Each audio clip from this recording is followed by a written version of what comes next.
So strap on your VR headset because we're about to transport you into the captivating world of Ghosts of Tabor. Welcome to Tabor Radio. Hey, welcome to this episode of Tabor Radio. Today we're joined with one of the senior VR developers of Ghosts of Tabor. Come on, This will be a good one. Yeah. For sure. I think everybody who's listening to this podcast is probably their favorite game. So a couple months ago, we had Patty on, who's one of the lead VR developers for Ghosts of Tabor. Today we have on Chris Zavadil. Might also hear him referred to as Zav at some point. He's one of the senior VR developers, like I said, for Ghosts of Tabor. So before I ramble on too much, Chris, do you want to do an introduction of yourself? Tell the listeners a little bit who you are and what exactly you do for Ghosts of Tabor. Yeah, like he said, I'm Chris. I started at Ghosts about a year ago. Before that, I was doing commercial VR, so like business kind of stuff. I've been with Ghost for a little while. The first system I made that people might be familiar with is like the bleeding system, and you get shot and there's blood on the wall. That was me as well. So I was one of the first little systems I built there. And yeah, I work under Patty. I did a little bit of work on Silent North, but they wanted me back on Ghost, so I'm back on Ghost, working full time all the time.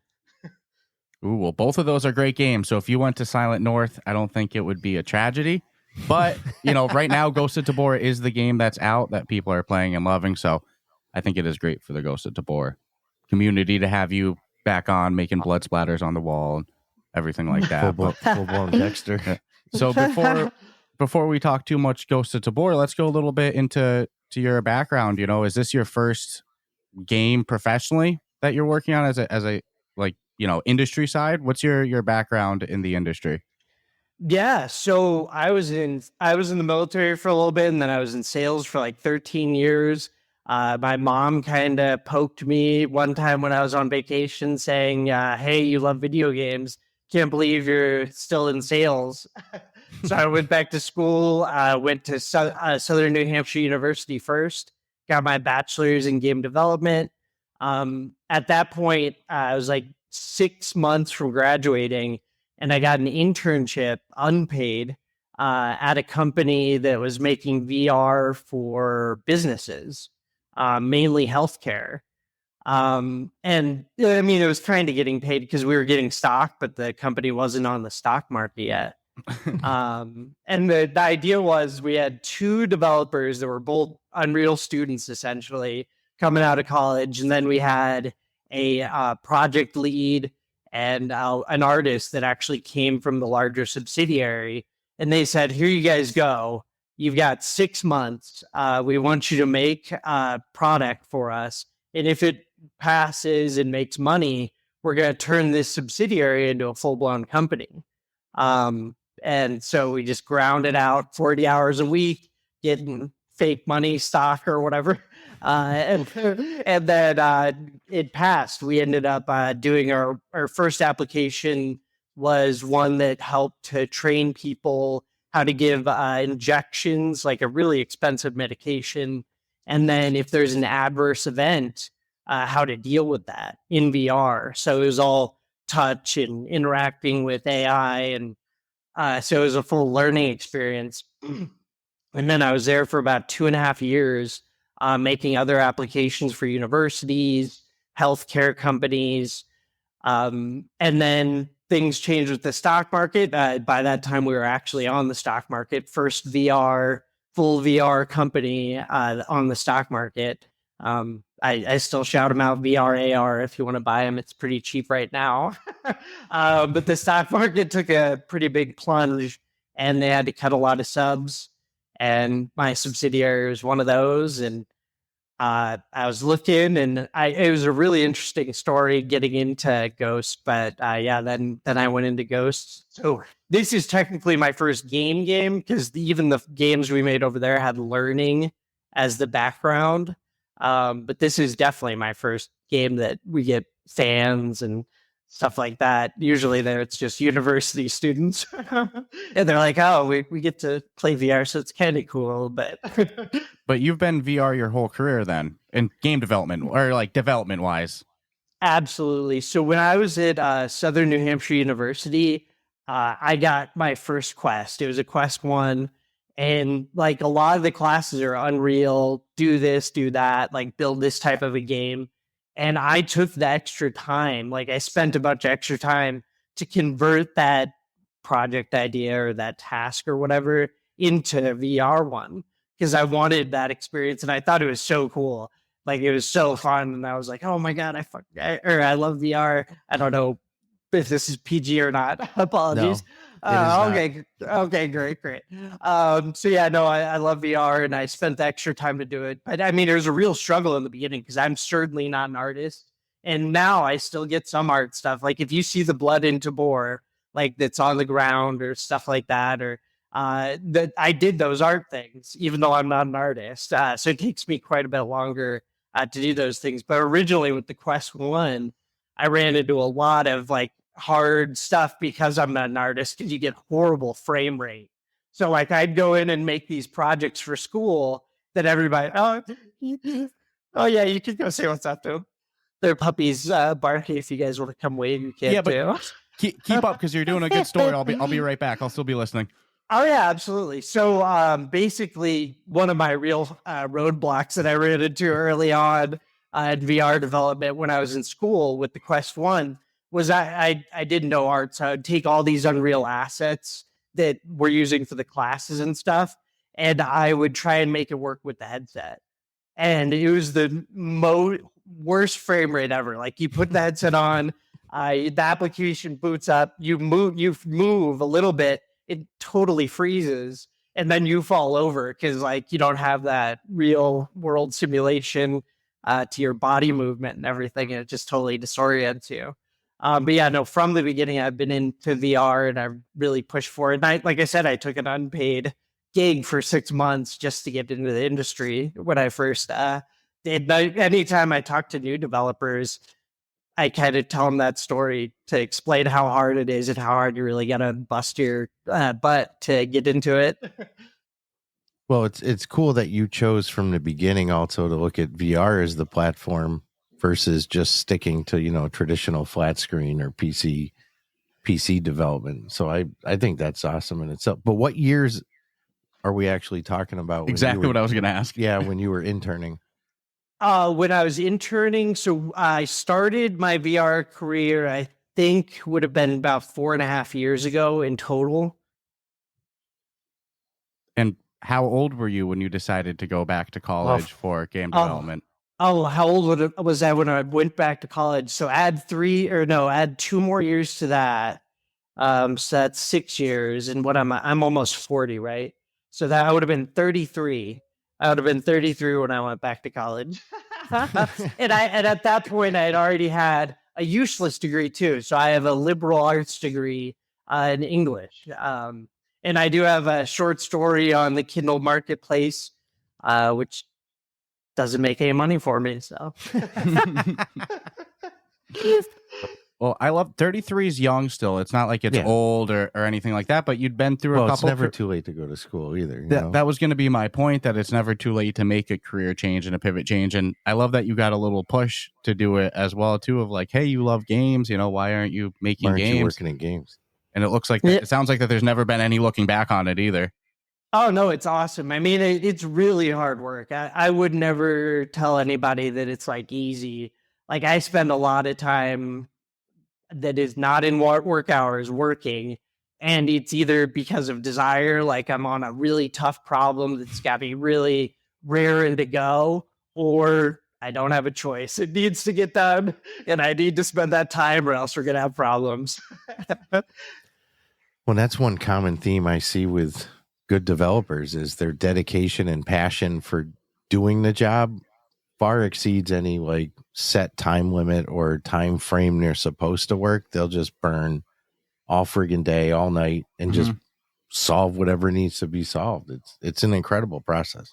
But you did tease earlier that you had an interesting story of how you got started at Ghosts of Tabor. So I'm itching to know, how did you go from VR, AR, working healthcare apps and all that to working in what I would consider the top game in virtual reality? Yeah, so I got laid off at Glimpse. It was pretty tough. I really wanted to get back into VR, and that's like you really got to push to get that because it's really tough. And it was right at the industry layoffs too. The stock market was going bad, lots of industry layoffs. So I was doing tons of interviews with other companies, and I had some that went well. I did some Roblox interviews, all kinds of fun stuff like UEFN, some of the new stuff with Verse. And I was getting frustrated, but it was like interesting because I was learning all kinds of stuff. And I was on the 6th interview with another company that does VR for the military, application VR, real time warfighter kind of VR stuff. And it was going well. We were talking offers, and one of the things that I used from the very beginning of my VR development career has been something called the VRE plugin. And obviously, I give a shout out to Mordentroll. He developed that. Everybody that uses Unreal Engine should absolutely use it if they're doing VR. What I found was on that Discord, I was just doing a side project while I'm doing these interviews and stuff. And I hop into the Discord just looking for updates, the VRE plugin Discord. And in there's a job posting for Ghosts of Tabor. And I hop in. I'm like, oh, yeah, that's cool. I message. No, I get an immediate response. Like I'm used to, at this point, I'm like 2.5 months out of Glimpse, doing just like week and a half, 2 weeks between these interviews and stuff. Immediately get a response from Ghosts or whatever. Next day, I've got an interview. I sit down with Scott and Ray, and we have a talk, and we're just going into VR experience. Do you like guns? What do you think of Florida? Stuff like that.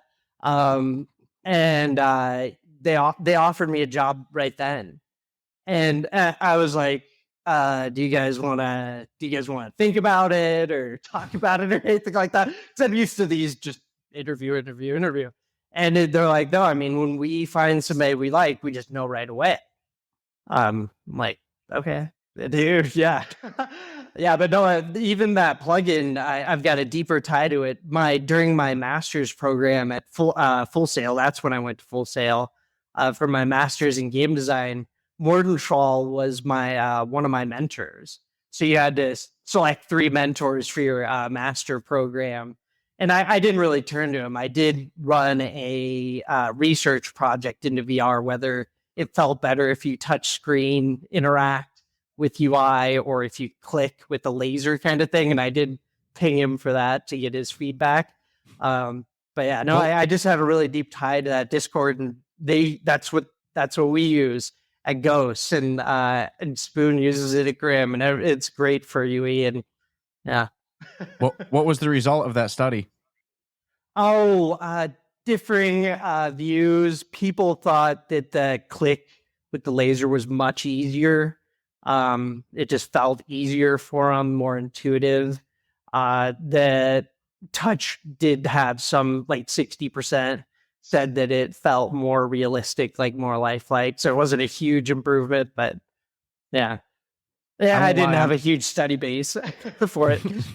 I'm a laser guy. I know some people really lean towards like, oh, you should take advantage of all VR interactability, which I think it should be an option for you to walk up to it for too. menus and stuff. I'd rather I want to be boom, boom, boom. I want to get to the, I don't want to be walking up to it now and then my hand went through it. Like just give me a laser, point. I saw a post the other day saying that Gorilla Tag has one for VR UI. And what it is they're all using touchscreen or touch, but it's like these finger up and down interactions and side to side. I didn't read the whole thing, but I'm sure that there's a lot of Gorilla Tag kids that would say that the touch is really good. Well, Gorilla Tag's the perfect game. They're raising their hand over there. That's the perfect game to do that with, though, because it's mostly young players. So now they're growing up learning those interactabilities. Absolutely. And I think that's the only hope for things like the Apple. Eventually, you've got to have just full hands or something like that if the Apple's going to work out still. Mm-hmm. And going to yourself, I mean, sounds like you were a gamer your whole life. Were you always into these type of like realistic military shooters, or is this a little bit of a curveball for you? I've always loved shooters. PUBG was huge for years. I play everything though. Like I started with the NES. I got the NES on my 3rd birthday. My first virtual reality was like the old Nintendo Virtual Boy. I got to play that ping pong, or it was either tennis or ping pong. You couldn't really tell with with the little red dots or whatever. But yeah, but no, I love shooters for sure. I much prefer shooters in VR though. Like I've got a buddy that still plays a lot of flat screen, and he tries to get me into it, and I'm not good with it because it's been so many years. I'm just no good at the point and click at all. Like it's just so hard for me. But it's not fun for me to get involved in it because I'm like, I'm just sitting here. I'm not doing anything. Yeah, especially with shooting, I love like peeking around corners, and yeah, hopefully all that stuff's coming soon too. We've been talking about that for a while. Ooh, that's up with our play style. So Yeah. that'll be be looking forward to that. Stealth is my name. And are you one of those, you work on VR all day, it's hard for you to hop in and play later? Or, are you playing Gorilla Tag with the kids? You hopping in the headset after a long day of work still? I never play Gorilla Tag. Yeah, it'd be really hard to catch me in Gorilla Tag. I do love playing VR though. Yeah, so Valheim, I've got so many hours. Ghosts, I've got tons of hours. I'm waiting for this next update. I'm really pumped to get back into Ghosts after this next update. Really hard. I'm only level like 17 this season, but usually I'm in the high 30s, 40s and stuff. I play tons of Ghosts. So yeah, but no, I Valheim's a cool one that I spent a ton of time in. I really like those fully immersive like RPGs in VR. They're really fun, but there's a VR mod for that one. So Sons of the Forest, another super game I'm excited for. I played the original Forest in VR. I spent tons of time in VR. The fact that the one of the senior VR developers of Ghosts of Tabor has the same excitement in anticipation of the next update as we do, as you see on the Discord, like I cannot wait for the next update for this. It's funny, you sound like more of a consumer than one of the developers when you're talking about Ghosts of Tabor. That's awesome to hear. Yeah, I mean, we get to play test. So I get to try all this stuff with all the people that are good and some people that are not, and it's just really fun. I mean, we get at a glimpse. We would do VR AR. The last company I was at, we would do monthly, like you play a game. But here we're just forced to. I mean, you have to play test, and it's a fun game. It's a fun game that's enjoyable, and especially if you're trying out the new cool stuff. Like, I mean, everybody knows that the Western DLC is coming out. Those are some really interesting interactions with those weapons, in my opinion. And then, yeah, we've got a lot of stuff that I'm not totally sure we've said are coming out, but it's a lot of fun. Yeah, we never try to squeeze the news out. We will try to pry nothing. Also, well, I'm allowed to talk about what I feel comfortable with, is what I was told. I've been working on Doors recently, so that's one thing I'm really excited to come out. Yay. That's actually that's a pretty good one. Yeah. I mean, it's interesting trying to make things work really well in VR. I mean, you'd want everything to be physics, right? But since we've got a VR network game, you got to make some compromises. But yeah, I feel like I've put in some work, and it's going to be pretty cool. And what's like, I've meant to ask this earlier. What state of the game was it in when you joined? Were there doors in the game at that time? Were the doors already removed? Was the game just still in alpha? What was the stage of it? Yeah, so when I joined, I think the doors were still in, because I remember the test where we had to take them out. I think we had to take them out before meta. I think that's when we had to take them out, before we were getting ready to release on past App Lab. So before we were going to meta was when we took them out. So yeah, I was here much before that. If you get a chance, one of the most popular videos I'm in was the Z Storm interviewed me about the bleeding and stuff. We ran around, we did like, oh, this is how you wrap your arms, and yeah, always shout out to Z Storm. I love Z's videos.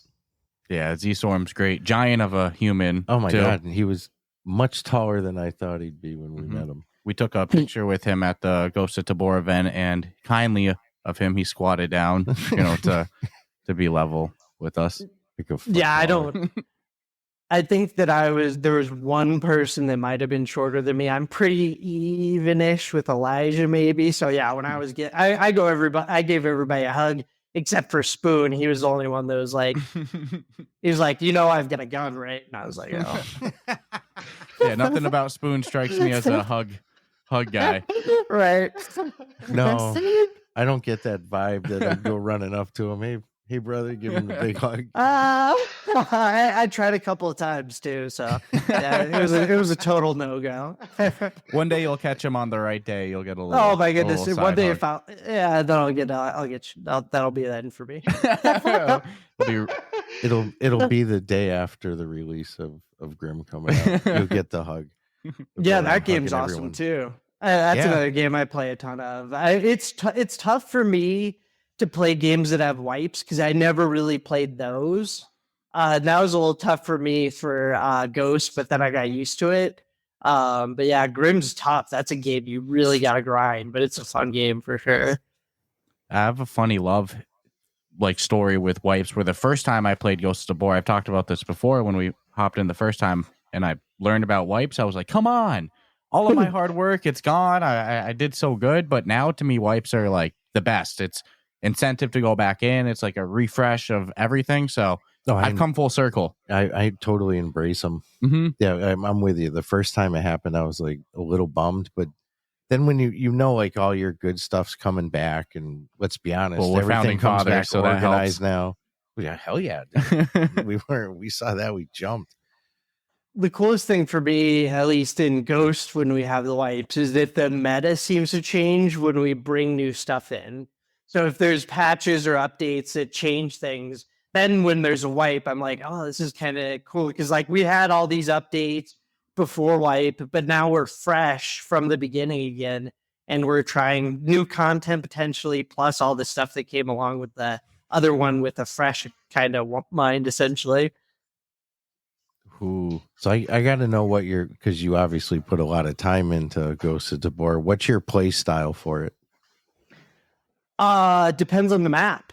So it depends on where I'm at, what kind of gear I'm rocking. So usually what I try and start to do, I try not to spend any money unless I'm feeling fancy. Then I always get the ACAM and the backpack 100% of the time. If I'm gonna rock some fancy gear, that's what I buy. But usually what I do is I start with a kit like that or grab something off the wall and then just hit silo until I've killed enough people to run Tabor. And then I just run whatever I get. If I had money and I had everything, I would definitely do a kitted out AK Alpha every time. 100% kitted out AK Alpha with a Ragnar backpack and probably the tan armor. I really like the highest level under the collector. I just play with friends. I don't know the actual name for it. We call it the comfort blanket. So I like that one, but it just drains your stam. It's too heavy. You go too slow. I mean, it's good for if I'm running into silo again with some friends or whatever, and they're like, "Oh, we want to get some gear." I'm like, "Here, I'll just go fully kit it out and destroy everybody." But if for island, it just slows you down too much and it drains your stamina way too quick. Yeah, we say it all the time. We're island boys. That's my goal. That's my go-to. One of the cool things is how much numbers we've been looking at lately. And it used to be ties and runs and stuff between silo and island, but island's really kicking up again. And I think that with some of the updates we got coming out, it's going to be even more popular. I know some people love silo. That's Scott's baby. That's Scott's favorite.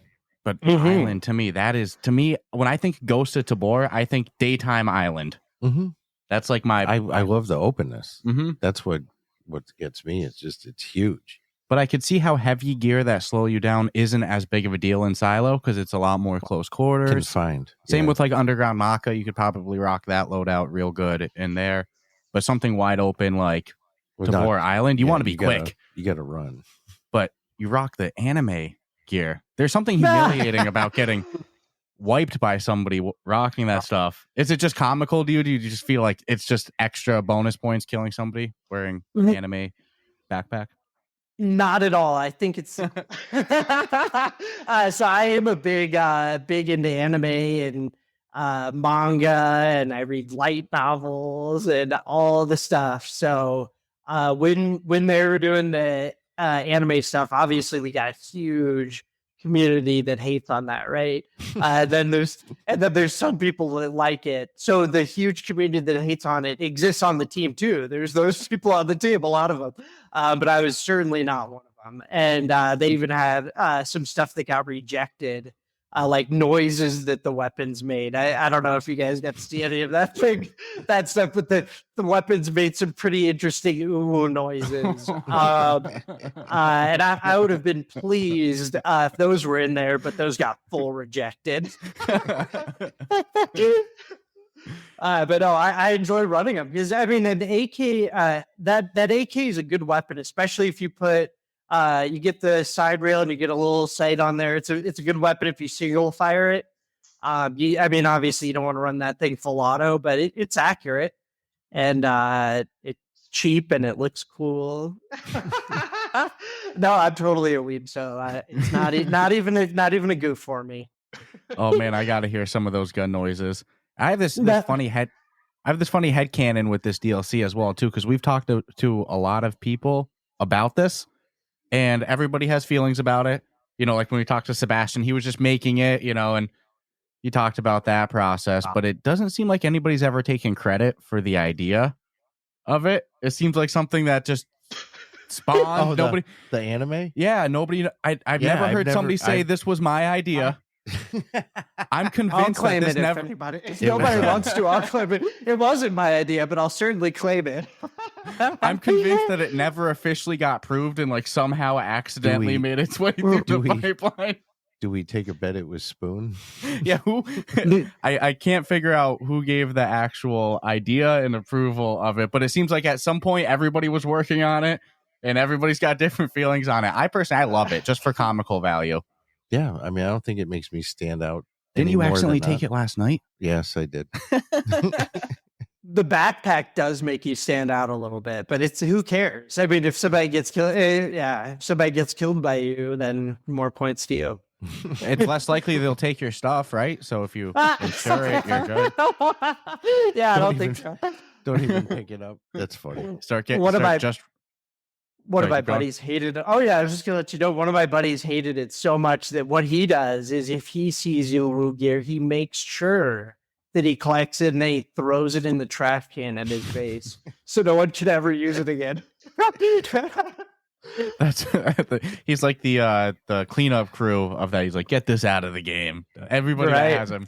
That's funny to go out of your way to do that, though. Like, out of sight, you know? Well, you have limited looting space, you know? Just out of pure spite. You're dedicating that you're not going to take something else funny. Instead just to throw that away. That's hilarious. And what headset do you play on? You Quest, PC VR? So I would like PC VR a lot if they had better wireless for me. Right now, I don't have good enough wireless for it, so I don't like being tethered. So I always play Quest native. Obviously, for work and stuff like that, I have to be tethered because you're just testing, and the on and off would just not work essentially. But yeah, I'm playing native if I'm playing video games, unless I'm not allowed to. So I play a lot of Skyrim, or not Skyrim. What was it? Was it Skyrim? VR Skyrim? Yeah. But yeah, that's VR PC. But if I'm playing Ghosts, it's always on Quest. Anybody can always look me up. I tell people I might not have friends room or whatever, but I'm Zuck on there. Ever since we went to Meta, it was Zav before we went to Meta, and once we went to Meta, I switched it to Zuck. Like straight ZU. CK? ZUCK. Yeah, I've got my PC account as well, which is Zucky. But So if anybody ever gets killed by Zuck in Ghosts of Tabor, that's Zav. Yeah, I get quite a few kills, so I play a lot. So we've probably been iced. Oh yeah, I always try to keep an eye out on the names now when I get killed, as I learn the developers, usernames. I figure one of these times I'm going to get sniped by one of you all. I don't think I'm going to kill you. I think it's going to be the opposite. But what's your play style like? Are you more of a go in and get loot XP, or you going for kills? What's your mentality on the battlefield? Yeah, it depends on the season. If I'm really trying to get up there and get all the gear and stuff, I'm thinking about the missions early. I'm thinking about what missions I need to clear to get the gear I want, to get the GPUs, to get the gas filled up. That's another thing that I made in the game, was the GPU thing, filling up the crypto farm. But yeah, if I'm getting serious and I'm going to try and really grind, I'd look at starting with the Jiri stuff, getting those missions done so I can get cheap gas. And then I'm looking at kills. So I base my play style around that. Play style depends on the map too, though, right? So Silo, it's my favorite is to rush people as quick as I can with some garbage guns. Like come in with some like really bad, no armor, try and run to one of those areas and kill people quick, and then just spend the rest of the time looting with their backpack and stuff. I personally prefer not to loot. I'd like to get other people's loot. But depending on the season where I'm at, I do spend lots of time filling up backpacks in Island as well. When it comes to my action, I tend to not be cautious though. Like a lot of people I talk to, and I think it's a great strategy on Island of Tabor is like hiding in trees. Like, I mean, it's literally the easiest thing to do and just murk people left and right. But I never do that. And I do love running up on somebody that's in a tree and you get them from behind, you just tap them in the head or something like that. After if you can, you tap them or let them know, hey, drop your gun. That's pretty fun too. One of my favorite moments in Tabor was after I had the bleeding system come out. I was in Silo, and there was this guy that ran in with his buddy, and I aced his buddy. He was bleeding. He dropped his gun. Another guy came in, and I tell this guy to go stand in the corner, and he's bleeding to death, right? And I tell him, and he's trying to like move. He's like, "Oh, ready, guy," or he's like, "You get in the corner." And another guy comes in, I kill him, and then the other guy bled to death. So, what's wrong with me? That's what one of my kids said. What's wrong with you? Well, the bleeding system does add such a different dynamic to the game. I'll never forget. Also, one of my favorite moments involving the bleeding system, ironically, as well, was I went to go throw a grenade at people, and I throw a little bit like a wuss. I don't think it was the game. I think it was me. And I dropped it right in front of me, and it exploded. So now I'm bleeding. My screen's all messed up. My time's going away. Two guys run in. I know I only have seconds to live. They're like, drop your stuff. They're trying to rob me. So then I shoot them dead. It's like, wrong decision. They should have just killed me. Then I managed at the last second to bandage myself up, heal full, and then we had a great rest of the run. But it's like that aspect of the bleeding system, knowing my time was ticking away, I started sweating, like the adrenaline of it. There's no other game that gets my heart like that, like Ghosts of Tabor. We went in last night, and the second it was over, I was like, damn, dude, the adrenaline. It's never a dull moment on that island. There were a lot of people on that island too. Same thing with game development in regards to a never dull moment. So you mentioned the grenades with the bleeding system. So that was an actual unknown. So the bleeding system was a lot of lines of code, right? And a lot of testing to get it going and stuff. And one day, I don't know if you guys have interviewed Mikhail, but we're play testing, just testing different stuff because the bleeding system's been in testing for a couple of weeks or whatever. He's like, what happens if you get hit with a grenade? And I was like, I don't know. I always die when I get hit with a grenade. So I have no idea if the bleeding system's going to work with that or not. And then we somebody ended up getting hit with a grenade, and the shrapnel wasn't enough to kill him, and that started the bleed event essentially for him. I was like, oh, great. That's good news. That's awesome. I again, it adds such a great dynamic. If it didn't work, would you have had to go in and make it work, or would have? That would have been the goal. Is I would have made it work, but it was just, again, it was very deep code that had tons of pieces to it, but I wasn't totally sure if it was going to interact with the shrapnel in the same way that it did with bullets. Cool stuff. Yeah, that's pretty. Would you say the bleeding system is your most prized contribution to the game? You seem pretty proud of it. I mean, I don't know. I love everything that I've built in the games. So I really like some of the stuff I built on Silent North too. Building some of the systems from the base has been a lot of fun. Ghost was interesting because I came in, they were going for a year, already got a huge code base. So yeah, adding essentially this new code base, the bleeding and the new kind of revamped health system with wrapping your arm and all that kind of stuff was really fun. But it's also really interesting to take on even just the stuff like bugs. Like one of my issues in the game, or a lot of people have issues, was for a while, if you shot somebody, their gun would just kind of be hanging in the air, right? Even though they were dead. That upset me as a player. So getting to go in and just take care of that. And yeah, that's something I'm happy with too, because then I could go and if somebody's dead, yeah, now I'm taking your stuff because I'm out of ammo. I didn't come in here with very much stuff.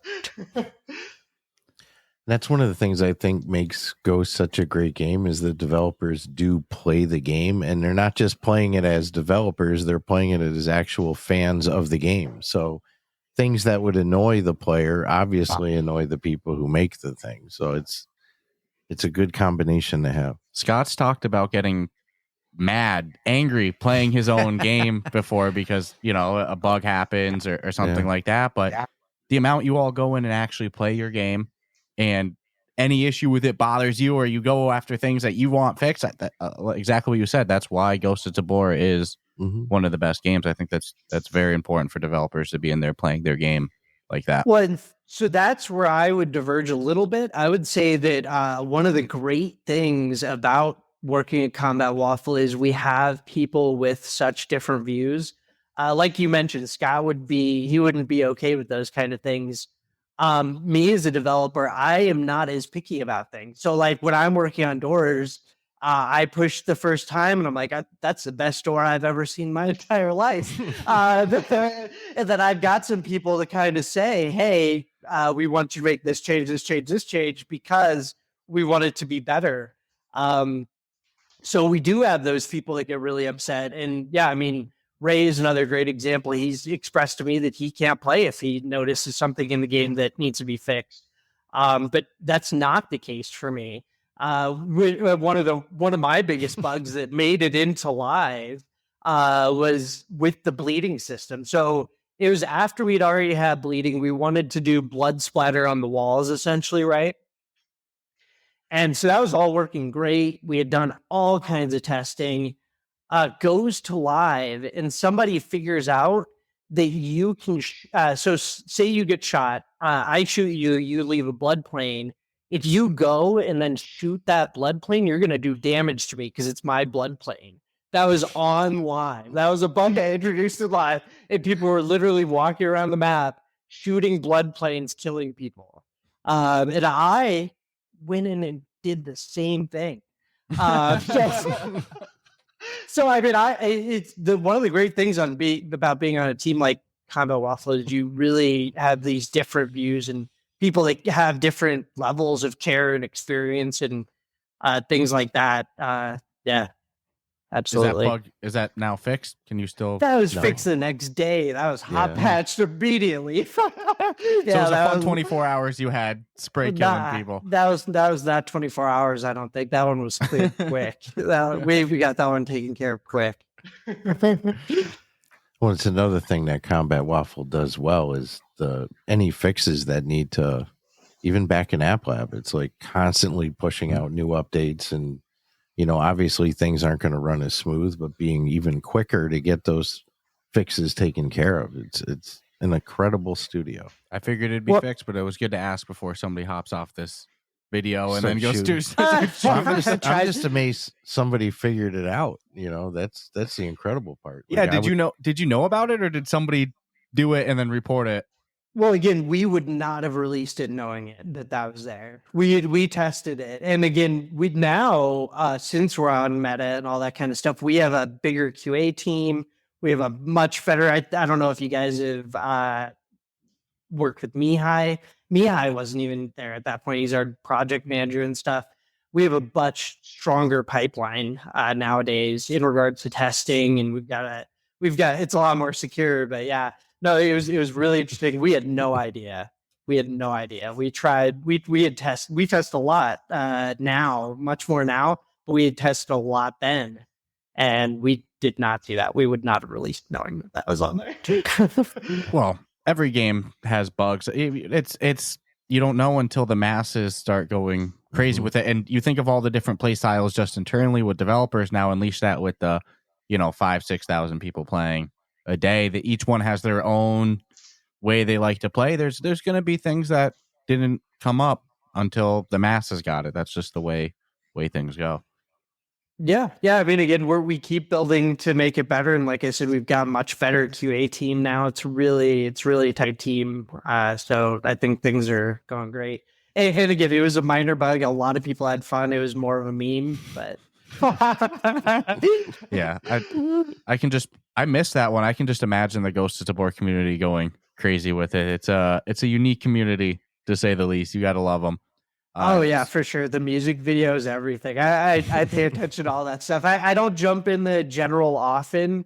Some people recognize me in there. I definitely hop in with the Giga Chads and stuff like that. But yeah, sometimes I do hop in and have combos in the regular chat as well. I like to play a game with myself where I'll go in there and I'll say like "Good morning," and I watch like to time how quickly, before it's off my screen. Zip, boop, goes right up. Gen chat is there's a steady flow of convo in there for sure.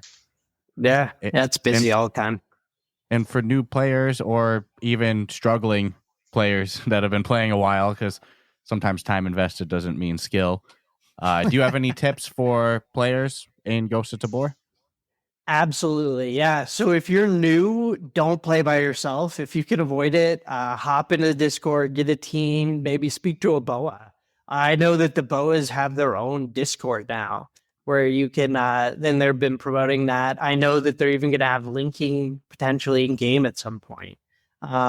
So like you speak with the BOAs, they're really involved. If you can't get with the BOA right away and you just want to hop in, go on the Discord and look for a group. Go to looking for a group or whatever. If you don't have friends, if you do have friends, play with them. Don't go by yourself. You're gonna have a much easier time if you play with friends. Because, like, say you bring in gear, even basic gear, you want to get that back out. And if you die and you're by yourself, there's no chance you're gonna get it out no matter what. If you die and you got a buddy there with you, there's a chance he finishes the guy off and takes your gear out before you can run another run the next go around. Yeah, it's pretty much what we do. If one of us dies and the other can grab at least grab my gun, something. That's the most exhilarating run to extraction, though, because sometimes I'll have an extra gun in my hand and an extra backpack, so I can't shoot. I'm like, if somebody gets me, they're walking away like a millionaire. But if I need to avoid all combat. The 2-person team on a silo is a super setup too, because like say your buddy gets killed first and you don't have line of sight on the person that killed him, you just have to hang back a little bit, look at your buddy's loot pile, don't move, don't make any noise, and the guy's gonna come up eventually and you just take him out. It's like the easiest setup. I think that was my most ever kills in Island, was hanging in a building and waiting for them to go after your loot, and it was 2 different groups. I killed 6 people just mowing them. I was like, why are they still coming? No, I like taking remember we'd take the NPCs and put them out the window and dangle them or we'd pretend walk them all crouched like they were still there, see if we could get someone to take a shot at them. I think that's some of the only things that we've done with NPCs that we can safely talk about on the podcast. Correct? Yeah, I do. But I'm the one that does all the crazy stuff in the playtest when we're doing the ghost playtest internally. Like I'm bringing around bodies, or if people are trying to be serious or whatever, I'm stealing their weapons, taking all the info out, then putting it back in, unloading, and putting it on their thing. I love to have fun, even if we're playtesting. And sometimes I get in trouble, but usually everybody's okay with it. Yeah, I'm hyper obsessed with the docks in Island. It's like my go-to. If I spawn in near the docks, pew, I'm going right there.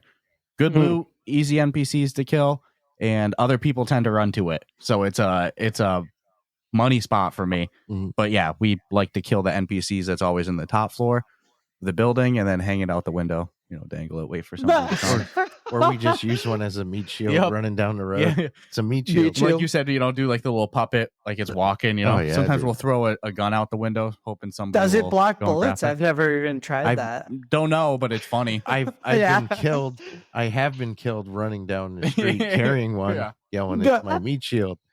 But I don't know if it actually works at that. Truly meat shields it. Yeah, there was a small period where you couldn't pick up the bodies, and it was so tragic to me. I love that aspect of the game. Stack them up on top of each other, Some people even wish that we had the thing still where it launches them up in the air. I think that's gone now. But like it used to be where you'd shoot somebody, they'd launch up in the air. Did you guys see that one?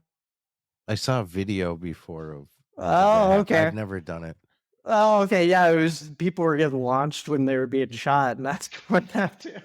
There's all kinds of fun stuff, but yeah, the NPCs dangle them around, throwing them to other players, or setting them up in a corner, having them just kind of pose like they're reading a book or whatever you want to do with them. Too fun. And what would you say is the reason that doors are such a challenge in VR? I joke like, we've beaten legs. Legs were an issue like 2 years ago for VR games. Now, a ton of VR games have legs. So we've beaten legs. Now, onto doors. So why do you think doors are such a challenge? Yeah, it's not a huge challenge. More what it is if you're doing multiplayer. So like if you were doing doors in single player, you just use physics. You just have you'd hit something and you just use the physics that come with the stuff. It's already built in there. It works great. The original Ghost doors, the original ones, were physics. The issue with that though is it doesn't line up over the network. So the position of the door for you is going to be different for the server, and it's going to be different for the other player. Because we're running physics interactions, it's not going to line up in a network scenario. So, I mean, again, it's not a big concern. More of what it is you kind of have to simulate it in a way that is good enough that people feel like it adds to the game and it makes it fun, but it doesn't feel bad. And you have to make it line up. You have to make it so the main objective, though, with doors, if I'm going in, I'm going to shoot somebody, or if they're holding me off or whatever it is, if the door's closed on your end, it needs to be closed on my end too.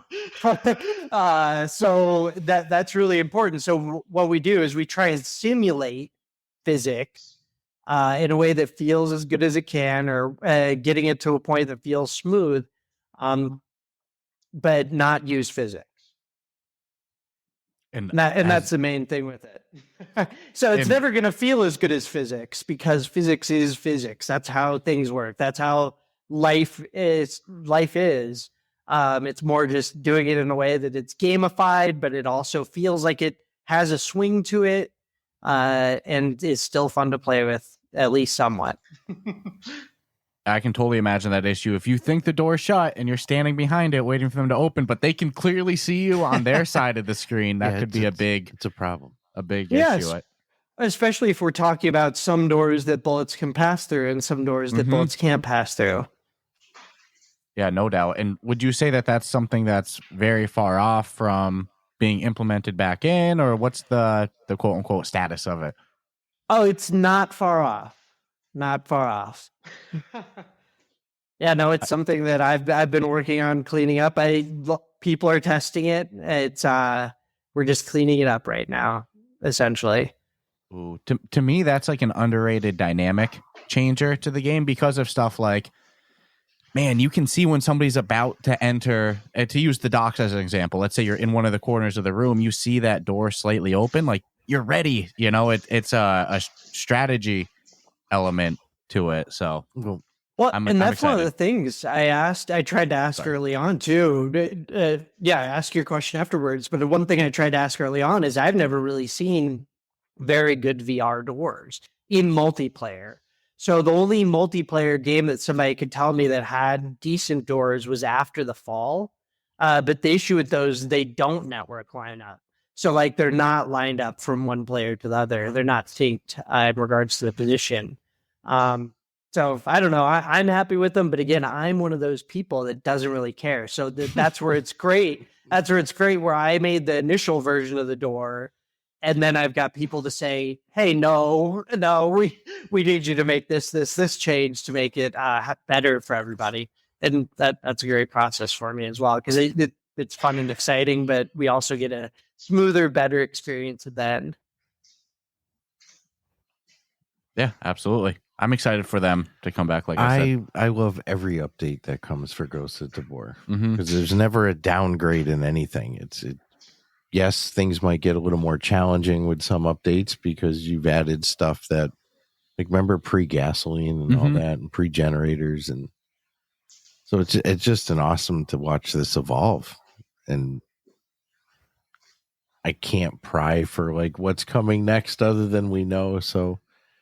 Yeah, I think live service game is the best way to describe it because, you know, it's a great game right now, but I think the best is even yet to come. And that includes for both the game and the studio with Combat Waffle, with other games like you teased earlier, Grim, Silent North, 2 games that we are so freaking excited for. When all 3 of those are on the market, it's going to be a problem. Combat Waffle is going to be huge. Well, then it'll be competition amongst the same company. You know what I'm saying? It's like to have that on the wild. I think each game hits a different player type as well, too. For sure. You know, not every person's going to love a Rust type game. Not every person's going to love an Extraction type game. Not everybody's going to love a zombie co-op shooter, but somebody's going to love one of those 3. So you guys are going to hit every audience member. But for yourself, do you have any games kicking around in your head that you would like to one day, like, you know, game ideas or stuff like that, things that you're working on in your spare time? Oh goodness. So I've got tons of VR game ideas. I love working on Ghosts, and I spend most of my time doing that, but I also do just like personal projects for fun. I don't know if you're familiar with the idea of random in video games. My understanding would be that random's not something that computers are really able to do good. Like, you kind of got to like simulate how, like, something that's acceptable from the human perspective of what random would be. Is that correct? Yeah, essentially. So with normal computers, you can't do actual random. What you do is you just write an algorithm essentially then you can use seeds and all kinds of stuff like that. But nowadays we have quantum computers, which actually can do random. So I made like a thing that can call to a quantum and be like, oh, give me this random. So I'm making a fun little psychic VR trainer where essentially using the actual random number, and you have to guess to see if you're actually psychic or not. But yeah, all kinds of fun stuff. I've started on all kinds of projects, like a bird flapping, like where you actually flap your arms and you can fly to the different states. I've got like a little APK for that, and I've made some fun little just to start off for like a VR dating, like just a one-on-one dating kind of thing where you just meet at different restaurants and talk to each other and stuff. And do you upload these anywhere? Like, is there anywhere someone could see like a profile of your projects, or is it just all internal on a computer somewhere? Yeah, I've got a couple of discs that have them or whatever. I've shared them locally with friends and stuff. I just have APKs and stuff. I don't. Is it fun to you, or is it like more like study, like this is going to improve my craft? It sounds like it's more fun, passion. Both. Yeah, absolutely both. For sure. I mean, I'm trying to gain something out of it when I'm doing it, but I'm also enjoying it. And Because I mean, with the hand thing with the birds, you got to think it's like some new math stuff, like detecting where your hands are and detecting like the right speed, or if we want to do angles or detect stuff like the hand angle and stuff like that. So it's just learning in different things that I do apply in different areas. But yeah, most of the time it's for fun. And do you program only in Unreal, or do you know Unity and C# and all that as well too? Yeah, I've done it all just for fun. Sometimes too, I do Lua. I've done Verse code. So the new stuff that's coming for UEFN, Lua would be like Roblox. I've done Unity. Unity more because when I was in school, the SDKs, like the new updates for the Meta, like the Oculus, would come to Unity first. So when hand tracking came out, I wanted to do hand tracking stuff. So I made like a fun little thing where you can flip pages in a book using hand tracking in Unity, because it wasn't coming out in Unreal. They said 6 months, but it took a year. So yeah, no, Unreal's slow with this stuff, but I love working in Unreal. Professionally, I'd prefer Unreal over anything. It's a great, and for new people, it's gonna be a lot of work because there's like a lot of stuff and a lot of buttons. But as you work with it and spend years with it, like the buttons become more useful. So I know as a consumer, you get excited whenever you see the Unreal splash screen. At the start. I will never knock Unity. There's so many great games that use it, but when I see that Unreal, it also raises my expectation on like graphical quality. Yeah, the graphical quality of the game. The worst is if you see it's made by Unreal, and it looks like a Unity game. There's been a couple examples of that. I get a little angry. I'm like, why would you even bother? It's so much more powerful as far as the graphics go. But yeah, no, but this was a great time talking with you. I love the energy, man. Yeah. Again, you sound like a fan of the game. Well, you are a fan of the game. It's not just that you sound it. Vicious, dude. You heard the play style. That's part. I love that he's such a nice guy too, and you can just tell. It's like Proper D. Proper D comes from this like competitive gaming background. You would never know it because he's such a nice guy. I just picture him going around a map, wiping it, like "Good day, mate." Like all that stuff. It's kind of the same day. It's kind of the same vibe. Yeah, kind of the same vibe I get from you. Just a wicked nice guy. But I don't know if I want to cross you as Zuck in the map or anything like that. No, I'd rather cross in the street than in the island or the silo. Mm-hmm. But before we wrap this up, Chris, is there anything you wanted to say to the Ghosts of Tabor players, or anything that we didn't touch on in the episode yet? No, absolutely. Keep playing. We love all your guys' feedback. Don't DM me at all. I will ignore you. Don't DM any of the devs. You might get kicked from the Discord, but yeah, keep playing. We love your guys' feedback. We love playing with you. Awesome. Great advice. Yes, do not DM the developers. That's I would consider that harassment. Like, hey, they got to work. They got families. Do you want the game to be better? It's probably better that you don't just leave us slide in their DMs, as the kids say. So thanks again for joining us, Chris. This was an awesome interview. Like I said, I love the energy from start to finish, and I love being able to see like the greatness behind the game and the games that I love. A peek behind the curtain. And it's very easy to see when you hear the passion, the energy, the excitement, talking about it, why the game is what it is. So just another great member of the Combat Waffle team, and who knows, maybe we'll see one of your projects one day under the Combat Waffle roster. Yeah, Psychic Training VR. It's coming up next. Hey, you could release the first true random coin flip app. Yeah, it's good for casinos. It might be good for casinos. Yeah, you're gonna become a wealthy man with that one. But awesome, thank you so much, Chris. To the listeners, go hop back into Tabor. Good luck with your raids this week. Be sure to subscribe to the podcast. New episodes dropping every first of the month, so stay tuned for next month as well. Let's see who we have on the books then. And again, just enjoy the rest of your day. Chris, this was an honor to talk to you, and I'm excited to see what's coming next for Ghosts of Tabor. So take care, everyone. Ciao, ciao.